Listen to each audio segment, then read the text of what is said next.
Back again with our Jazz Club of the Month, and this month we go straight up north, maybe 35 miles, right next door basically. We're going up to Washington, D.C. for Blues Alley, which is one of the greatest jazz clubs in all of the world, really. It started in 1965.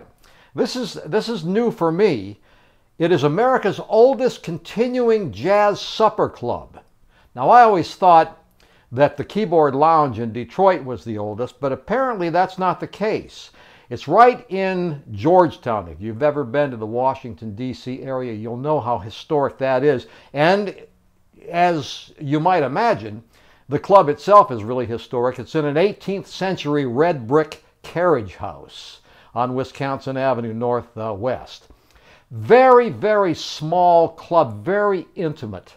So they do at least 2 shows every night when they have a major group in there.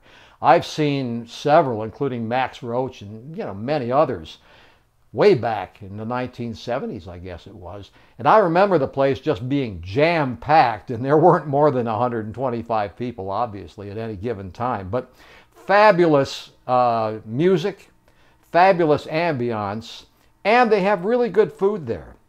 They also are a charitable organization. The venue in 1985 founded, or co-founded, I should say, the Blues Alley Jazz Society. Dizzy Gillespie is a partner, or was a partner in that. It's a 501c nonprofit, and they offer, as it says here, significant jazz education and performance opportunities to students throughout the Washington, D.C. area, and they have ever since 1985.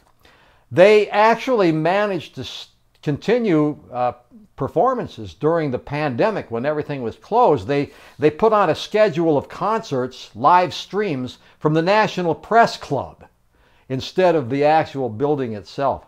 Let me just tell you some of the musicians that have performed here, and this is a very small list.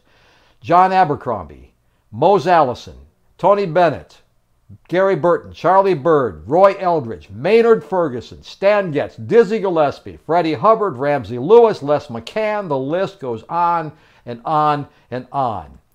Now, last year they had a fire on the roof and it threatened to close the place down, but guess what? No, they were able to take care of that.